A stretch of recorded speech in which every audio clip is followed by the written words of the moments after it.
Right, hi everybody. Welcome to Strategy Café. I'm delighted to see you all on today, and especially delighted to welcome Chris Mason and James Mason, father and son, and managing directors both in their time of Mindshop. We've been members of Mindshop community probably since 2004, something like that, so coming up on 20 years. And these guys have both been really influential in our business and in my life over that period. So it's an absolute delight to welcome them today, and I hope you enjoy a treat of a discussion, digging deep into how they managed succession from founder into a family business. So without further ado, I'm going to introduce these two chaps. So Chris, do you want to just give everyone a quick background to you? Okay, well, it's up on the screen, so you can have a quick read. But basically, I founded the business in 1986 as a consulting group, and then it morphed into Mindshop in '94. And we're still consistent to our values and our vision of trying to help as many young leaders as possible. And that was my charter, because when I was in a public company, I didn't get much help, and I just knew how bad that felt. And so I decided I really wanted to help young leaders, and here we are today still doing it. Amazing. James? Yeah, building on that, I obviously stepped into this role as managing director of Mindshop in around about 2000. And my background before that was in IT areas and Bachelor of Computing and the like, but then it sort of morphed into this role in running Mindshop as a global community of advisors around the world. And yeah, certainly been on a good growth trajectory over that period of time. Welcome both of you. So look, let's just get into it. I think it's super interesting to think about founder to family. To be honest, it's probably not the first discussion that happens with most business people when they're coming up to retirement and thinking about their exit options. So most people are talking about getting ready for sale and thinking about the various different sale options that they've got, and how to exit and turn the years of development of the business into a retirement pot for them, right? So it's not necessarily the first option, and I don't think it's one that's necessarily in everyone's minds, but it's a fabulous option, really. It's just absolutely fabulous if you get it right. So I think it's really curious that it's not talked about more. So I guess first question, must be just really about that, Chris. You must have been thinking about, what your options were. So I guess I'm curious about why you chose family succession, and how you have been considering your various different options at that point. So when did this come into your mind that this is what you were going to do? Well, I think if you go way back when James was still studying, he came to me about where he was heading, and he was doing, as he said, a Bachelor of Computing degree. And I suggested that he set up his own company in that field, which was information management, so databases basically. And I said, that's the big thing of the future, so why don't we set one up? And we set up a business to do secret shopper programs. And so I guess that was a former family business. But when your children grow up alongside of you, and they see the good times and the bad times, the struggling and the successes, they can't help but learn. And the good thing about being a parent is the things that they like about you, they copy, and the things they don't, they go the opposite way. So either way, you do a good job. Well, that's the way I rationalize it anyway. But there's usually a crisis that triggers what you were saying, Nick, in that it is, I tried when I first moved to the UK in '96 and then in US to try and keep growing the business, I had to leave some management capability behind me here. So I recruited a couple of people, and each time I was unsuccessful. And I can only think in hindsight that it was because I was probably asking too much of them. So if I take responsibility for it, I probably picked the wrong people, and I probably picked them to do a job that was a little bit beyond them. And then we had a crisis. It doesn't matter what it is, as long as you have a crisis. And I remember saying to James, right, you're now in charge. And I think, James, were you 21 at the time? Something like that. Was it? Yeah. So it was pretty young anyway. And with that comes obviously unfair problems, because you're putting a big role on someone who's young. But I actually felt that was the right idea. It was not as if we sat there and said, let's build a dynasty. We didn't do that. We were building a business. The family was involved. It was on the outside. James had probably a critical part, because he was the computing guy, the IT guy, the Lotus Notes guys back in those days. He was building the databases, which are integral to what we do today. And so he was already a critical success factor. But I think the key thing was I trusted him more than the others. But I did trust them at one stage, but unfortunately things happened where I couldn't trust them. And who was left standing? James. And I think the important thing to say before I wind up this piece is the second decision I made was I'm going home. So you can't have two bosses. So I basically went and worked from home. But that was helped by the fact I was spending half my life in the UK and US, but mostly UK. And I kept a car in Altrincham. I was commuting every 2 weeks backwards and forwards. And as you know, it's a long trip. And so I was missing for a lot of the time, and someone had to be in charge. And the only one I trusted was James. And that's how it happened. It was triggered by a crisis, which turned out to be a very good positive thing. So just picking some of the threads of that up a little bit, I think what you're saying is that you had thought about professional leaders, general managers or managing directors, not from the non-family, and that just didn't work out. No, but I'm accepting responsibility for that as well. I'm sure there's people out I could have got to do it, but I didn't find them. And maybe I wasn't supposed to, you know. Yeah. Did you always have James in the mix there? Was that always a possibility? Were you always thinking that might be the way it would go, or did it just sort of organically happen? Well, he had a skill set that was vital to us at the time, but it was like a bolt-on to the firm in those days, whereas now it's the skeleton of the firm. Whereas in those early days, we were doing everything, you know. When I first started, there wasn't even really the internet or anything, and my first computer was very rudimentary. So we were kind of adopting innovation, but not as the first cab off the rank, but probably the second. And and he was doing that. So he did have a key role, but he wasn't running the business. And I got other people to run the business, and they didn't do it very well. And I was able to jump back in because I was operating the UK part primarily with a separate entity, which was important. And I remember saying to James, or whether I dreamt this, I don't know, but in my mind, I said, well, I've just, we're about to spend some money on a very expensive MBA for you, meaning the life challenge one. Go and sort this mess out. You're in charge. Go for it. And that's got good and bad bits to it, of course. But I think the outcome has been brilliant. One of the things you said to me before we come to James, I'm just super interested to hear how James experienced this and to get his perspective. But just before we get to that, one of the things you said to me when we were chatting was that the idea of a sale is a distraction.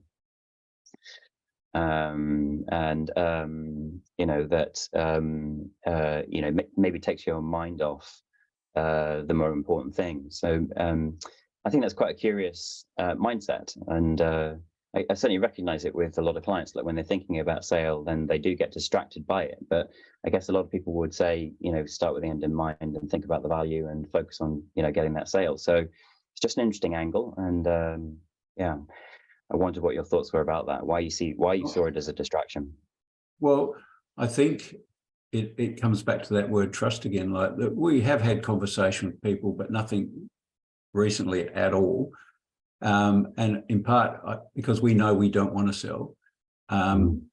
James might when I'm not here, he might do it, but I don't want to. And because of what I said before about helping people. But the people that we did speak to about potentially buying it at one point, were going to use it exclusively for them. And that wasn't the reason we set it up. So there was almost like a bit of friction on the values. There wasn't a good fit there. And so, but we have spun off another business as well. So we've done other things as well. We're not just doing this, but this remains a key business for us. And we've got, a very experienced person in charge of it. And it's prospered because of him. That's the thing. The family member has to make their own mark. And, there's always going to be, in those very early days, some thought of nepotism. But the only way you can prove that not to be the case is to surprise everyone, pleasantly surprise them with how well you do. And James has certainly done that. We better come to you, James. So tell us, what was this like for you? Yeah, well, very aligned to what Chris is talking about. I think, would I recommend it as a pathway for every family business? Probably not. I think, but it was through necessity that we went down this sort of pathway. And it's, we've now, as Chris touched on, my brother runs a business that we also have ownership in. My sister runs the operations for the family. So it's sort of evolved over time. But I think out of, as Chris touched on, the sort of necessity through crisis, and also being quite early days of the business back then, you start to be able to work out what it is that you really want. And I think when you think of the business and what we were trying to do as a family, it was trying to get stability, success, especially when you're in this line of business. You want to be actually demonstrating that you've paved the way before you're giving advice to others as well. So for us, it was very much about, well, we want to create a success story in Mindshop so we can then teach people the lessons that we've learned. And if we're telling people to have your core business as a cash cow and invest in other businesses as you're going, and all of those, we didn't want to be hypocrites that we're not doing it ourselves, and we're those advisors that are just out there doing that. So that was always front of mind for me, that I didn't want to step past my level of capability. So I was very much just run fast and ask lots of questions in those early days. And as I said, would I recommend it as the pathway? Maybe not. But again, it's certainly given me the speed as to where we are now. I think, in a way, Chris's comment is great. We're going to give you a very expensive MBA, right? And that's quite a nice line. One of the things you might criticize about an MBA is it's not for real. It's I know they get experience and they get out to do projects and stuff like that, but it's in a way it's not for real. And and I think that's really important. For real, it's very different, right? Yeah, absolutely. I was even having a conversation with an offshore resource we'd brought on in the last week, and he said, the thing I love about this role at the moment is I'm not spending a month doing training and then getting onto real stuff. You're throwing me into the real stuff now. And I think that's what I've done for 23 plus years, is just learn as you go. And it's all the things we train people in, of that agile thinking and just surrounding yourself with a good community of people that you can't slip up too far, because you've got really experienced sounding boards all the way along. And I think as long as you know how to play to your strengths, and that evolves over time, and leveraging Chris and others, and that's where you get the evolution. But it's that alignment the whole way through, which has been key. But I'm a big proponent of learning as you go. I can't imagine that this handover didn't somewhat frazzle your brain. And maybe you were really ready for it, but it sounds like it would frazzle mine. And when we were chatting about it, you talked a little bit about sort of cuts and bruises, this kind of nice way of talking about, the early challenges. Maybe you could just talk about that a little bit. So what did you find hardest, in the earlier years? Yeah, I think not having the experience. You're in directing traffic on a fast growing business with, back then there's, lots of politics, lots of new technology coming through. You're telling consultants how to drive high performance. And I, still don't probably have enough gray hair now, but certainly back then didn't have any at all. And it's an industry which is looking to people on that. So you're trying to find your role.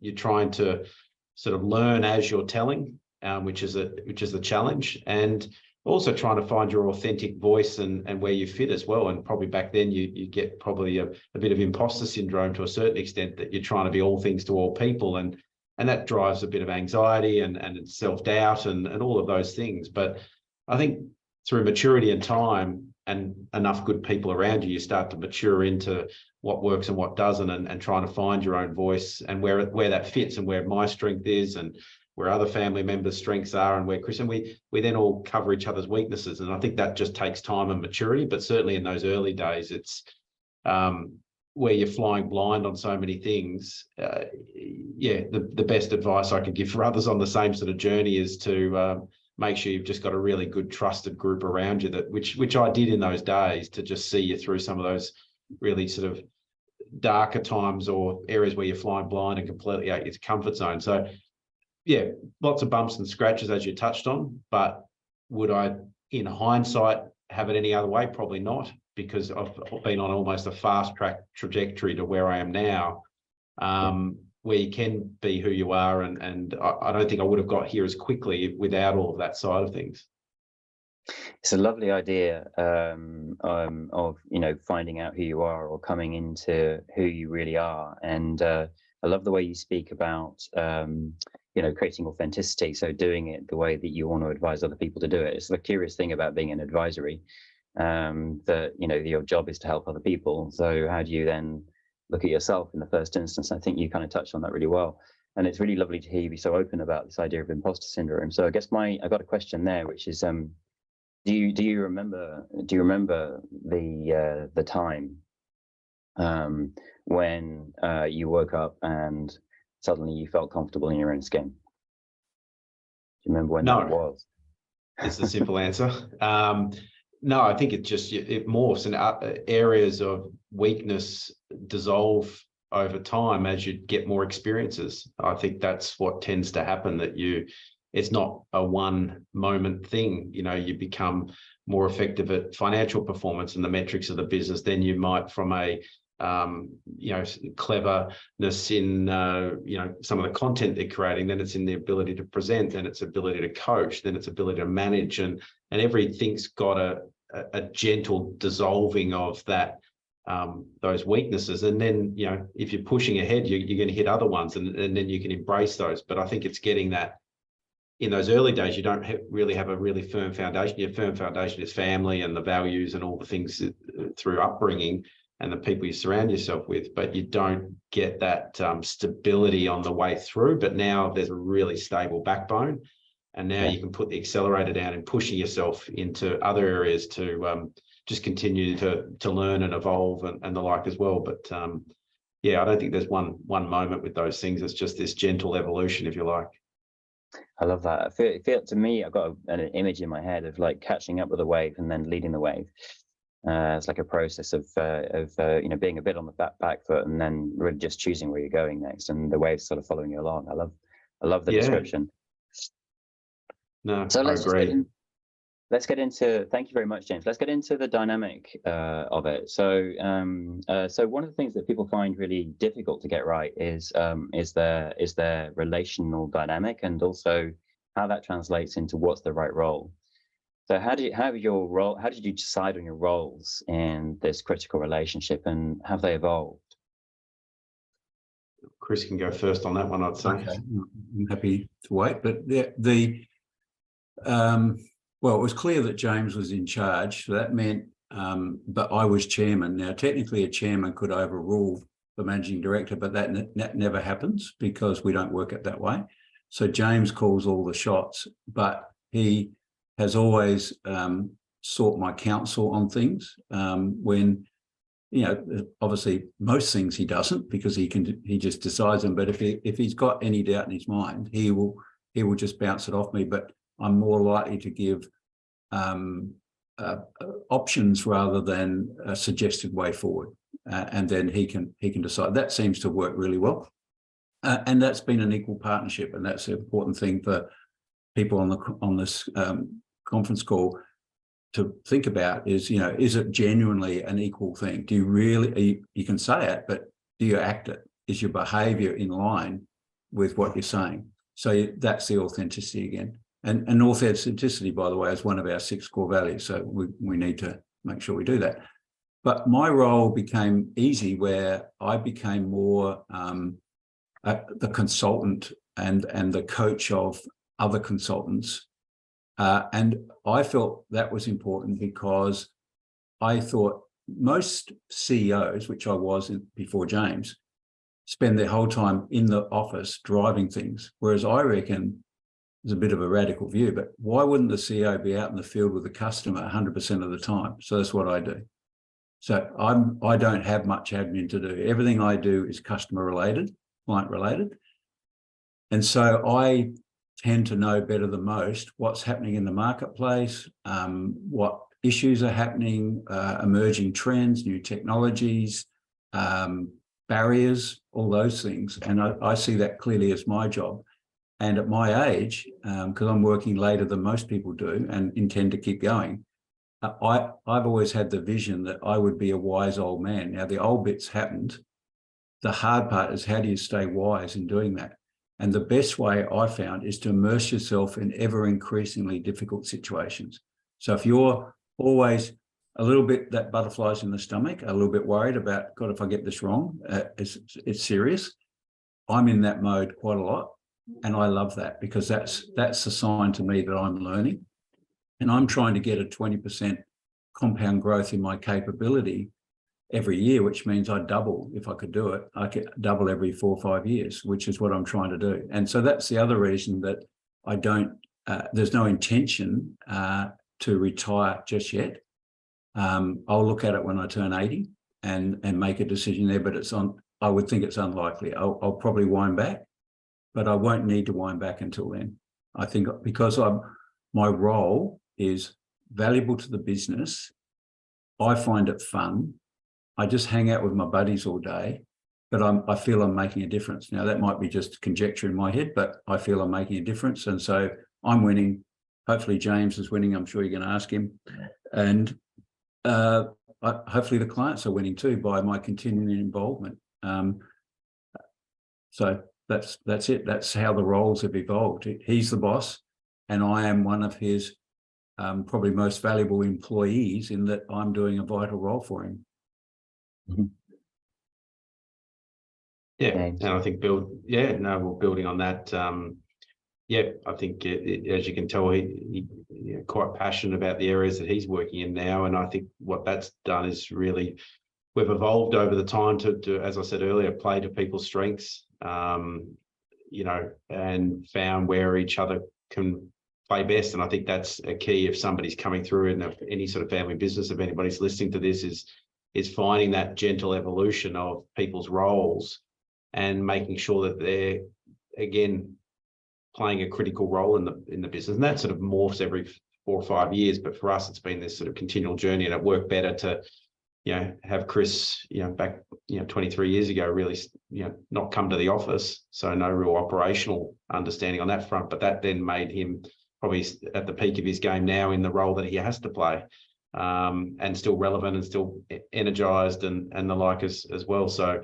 the dynamic over time is just having those good candid conversations, and anytime I've had a family business come to me for that chat, they're looking for a tool or a methodology or an approach to it. And I'm always saying you just got to have good open communication and just help people get where they want to get on that journey with the business and with the values in mind, but also with each person's at a different pace and a different journey of themselves. So you just got to have good conversations.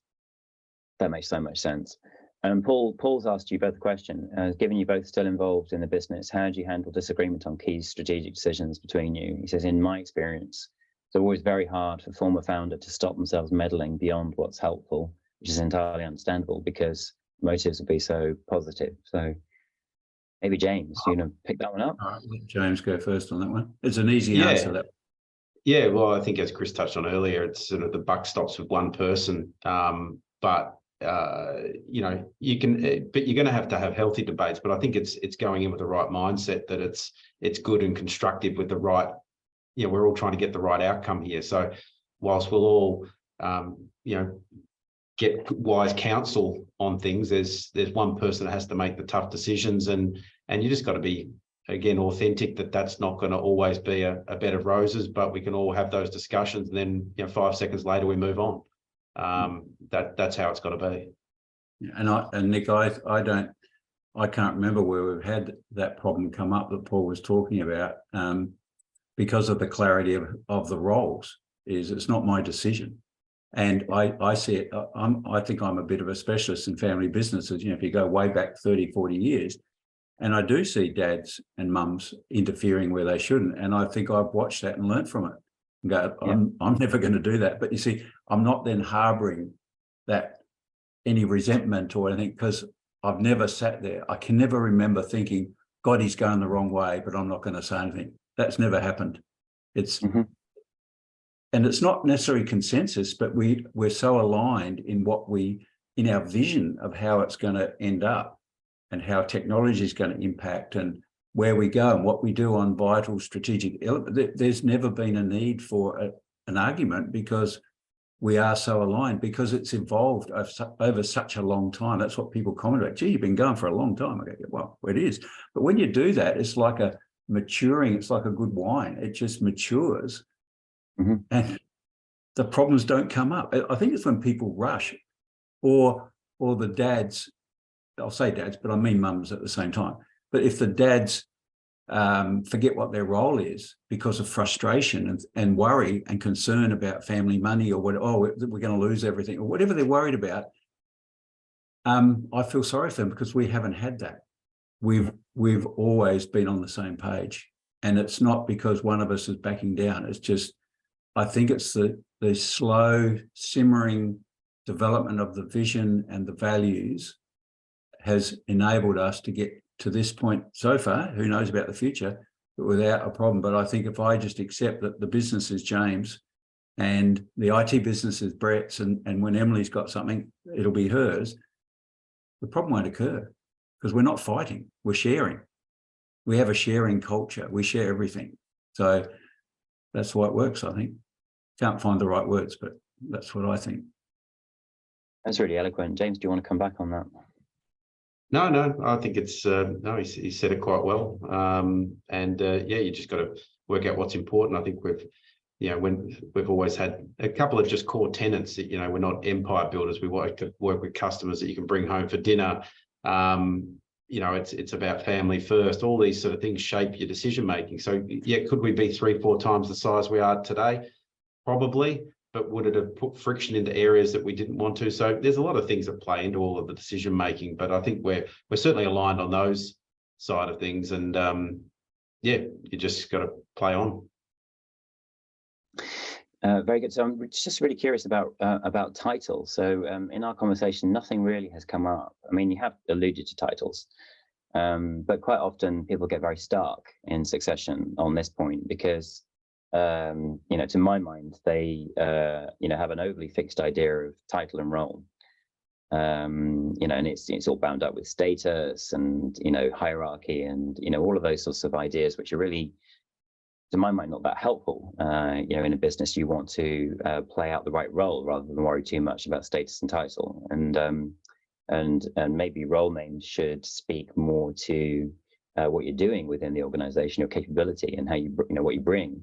But you guys haven't really talked too much about titles, like you mentioned chair and CEO and managing director. I think sometimes you talk about coach or mentor, and ultimately it sounds like it's very organic. But how did you work out the title side of things, or did that not bother you? Jumping in there for the short version is that it's not an issue. It's not something we think a lot about. I think we're very outcome driven. I actually find it tough to come up with titles. I know people perform certain functions and do certain things, but I don't get hung up on structures and titles. We're very flat in how we run things and more focused on performance and playing to people's strengths. So when it came to the family as itself, it's just playing people into a role to achieve an outcome. And I think how would you sorry, I was just going to say that I remember 25 years ago getting some business card printed and taking the title off, and I've not had it since. Because who cares? They just need to know how to contact me. They don't, they'll make up their own mind when they meet me or hear about me. A title doesn't do anything. Interesting. So let's talk to me a little bit about the wider family. So the family business is more than just you two, right? So how does that work? Okay, so I guess I'll mention that. So my wife Julie is involved as well, because we have a charitable trust, you'd call it. The Americans would call it foundation. Mm-hmm. We've had one of those for 25 plus years, and Julie has been instrumental in managing that day-to-day operation. So she's involved. We've already mentioned that Emily works with James to help drive Mindshop, and she's a great operator. We got her to do an MBA, the theoretical one you were talking about, Nick, to supplement what she's learning in the School of Hard Knocks. And Brett's got this really good, fast-growing IT business, which we set up 12 years ago. And I think the thing I was thinking when you were talking about it 15 minutes ago is we work together, but we actually play together as well. So James was around here. There was a public holiday on Tuesday. He popped in the afternoon, just an email, are you guys around? We're popping in. He's an hour's drive away or 45 minutes drive away. And so we hang out. And, the other thing I want to mention too is that everyone that's working directly in Mindshop is extremely well supported by their spouses. They've all come from business type families. So they just know there's long hours and blood, sweat and tears that have to go into this. And none of us could have done it without the backing that our partners have been able to provide. And that's important, because that can be a friction point in a family business if there is a spouse somewhere that thinks they're not getting the fair share, or their husband's doing or wife is doing more than they should. We've not had any of that, because it's not just the 5 Masons. There's everyone else as well. So there's 3 other spouses in there that are very, very supportive as well. I should mention that. And that's how the family dynamics work. Work together, but play together and trust each other. And when in doubt, you decide what's best for the family, and that fixes everything. Yeah. James, do you have comments? No, just reinforce. Chris, again, nothing more to add on that one. William Pedder has asked a question. Do you think you're lucky that you share your vision and values? I'll start off, James can add. I don't think it's luck. I think, the old adage that you make your own, I think applies literally here, that we've been careful, we've been considerate, and we've been measured. And, we've been slow, and we haven't grown for the sake of growth, as James said. We've really tried to do a good job. And that sometimes, the old adage, again, masterpieces take time. So we're not in a rush. And because we are kind of at this stage building a dynasty, there is no rush. Like, it doesn't matter how long things take. I'll be dead and gone. And James is likely to be still running it. But we might have spun off some other things by then. But I think Mindshop could easily become a community purpose in the long run. Who knows? No, and I think, is it luck? Oh, no, I don't think it's luck. I think it's just upbringing, and you just end up in a similar headspace. And probably, Chris has got one version of that. I'll probably have another, but there's lots of common elements behind that, where you're looking, again, it's about stability versus speed, security. And I think that comes out of a foundation of, all of us coming, through the School of Hard Knocks. We didn't have, wealthy families all around us that sort of set us up. So we built it from nothing. And I think that drives you as well, that you do cherish the stability that you may not have had and seen in, growing up, to make sure that isn't risked at any particular time. So a lot of those things do drive you in your decision making going forward of what's important. And as we touched on earlier, we're very, very protective of the type of people we work with as well, and that shapes our decisions too. So.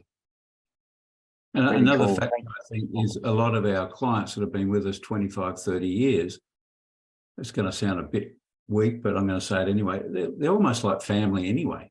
Like, we're not just the Masons, it is a wider family. The people like yourself, Nick, that have been here for a long time, and there's lots of them, lots and lots of them. I consider them family. I know what they're doing. I know their dogs' names, all that stuff, because they are part of the family. So that is also a support thing. We're surrounded by really smart people. They're advisors. That's what they do for a living. They're educated, they're intelligent, and they're available. James will have coffee with some of the senior guys, particularly in Australia, bouncing things off them. So that happens as well. I was going to ask you about that, because it seems like really core to family business that actually it creates, not always, but often it creates a difference, because the way I see it, the way, because you're working with each other within the business, there's a degree to which your family relationship values and approaches have to be congruent with the way you approach everyone else. And so a bit of the sort of family attitude seems to just sort of spread out. And it includes all the sort of little things, like you care about things a little bit more deeply. That seems unfair, because I'm sure other people do too. But there's just this, it seems to me like there is this additional vibe in a family business where there's just a bit more of that. Yeah, I think you're right. And I think there's those common sparks, if you like, of, tenacity and heading in a similar direction. But I think that the key to that for success in a family business is making sure you appreciate, again, the differences and the different pathways people want to take as a family as well, and embrace those too. Because I think, I've got a very different mindset to probably everybody else in the family in certain ways, and they probably see strengths and weaknesses in my approach, and vice versa. But I think if you're not helping each other get where you're trying to get to, and understanding that and appreciating people's differences, and the fact that things can grind at times, you just won't get sustainability going forward. So that just comes through, again, good, open, honest communication and understanding where people are at. Thank you both very much. So I've got one last question for you, and then we're going to wrap up and open up for everyone to ask questions if they wish to. So just kind of just curious about the road ahead for both of you. I'm just going to drop the slides for a minute. And so what's the vision for you guys? What's the next 20 years for you two, for the family, for the Mason family, and the Mindshop? I'll let James do that one. There you go. So sharing. Yeah. Well, certainly from my perspective, it's about continuing on our vision of creating high-performing advisors and leaders around the world that have got the leverage and the skills that that will hold them in good stead. So that's always evolving and the like. So that's certainly driving from that perspective. But the thing that it always interests me is, again, this notion of, Mindshop is almost like a living and breathing organism, if you like, that will continue to spear out other opportunities over time. Just like we train others in around their advisory businesses, will spin off other opportunities as well. So, the vision is to continue to grow, but not, in a ridiculous sense. There'll be a lot of some of our plans, without bogging down in the detail, knowing the time, is around lots of technology initiatives, and there's quite some exciting things coming through there, which will give a lot of leverage. But it's just to continue to work with some good people, help them get leverage, success, and all play well, and spin off some good opportunities going forward into the future.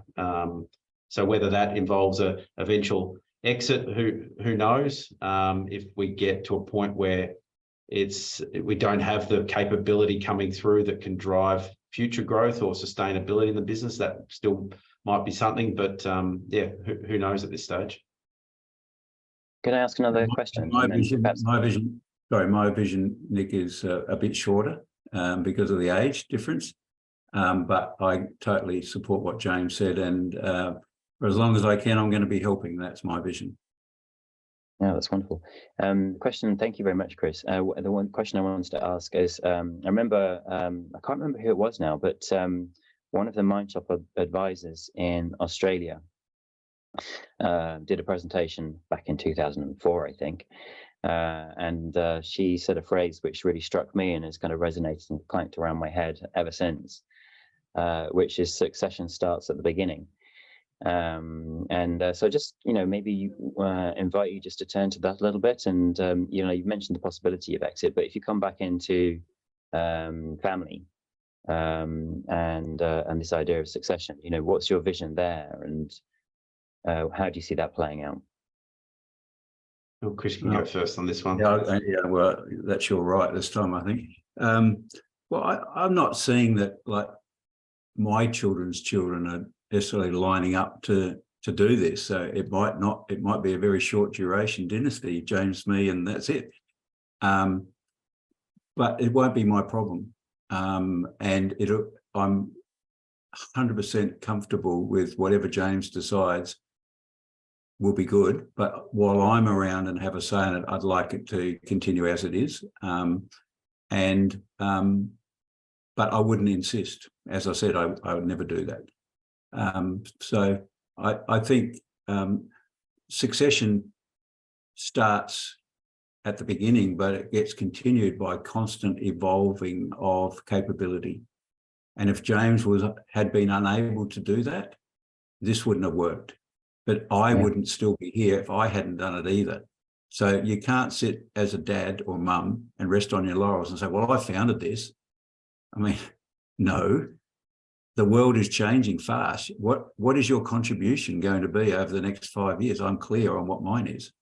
And that makes me wake up in the morning, not worried about anything, not stressed, just get on with it. Because I have that clarity of vision. I think a lot of people that have been the boss find it hard to know what their role is going to be.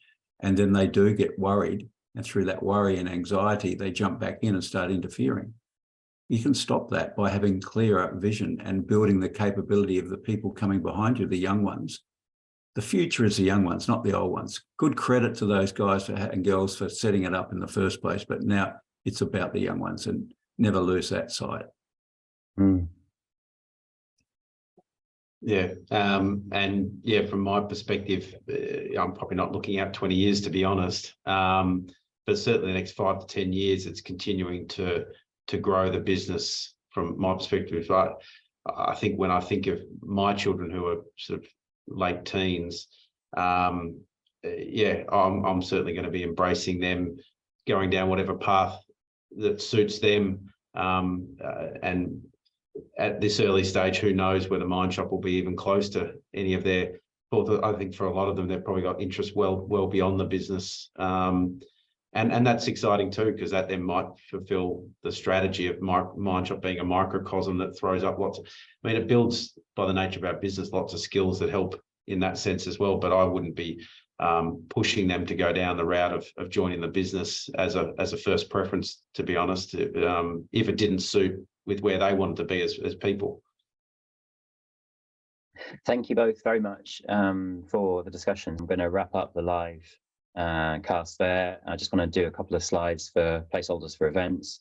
So in May, we're going to keep going on this topic, and we're going to have an internal strategy cafe. Just, but digging a little bit deeper into the topic that James and Chris have been discussing today. Have you got a handover plan in place? What options have you considered? What's your relationship going to be through and after succession? How do you hand over power? Do you do it this way? Are there other options that would work for you? How do you think about your roles?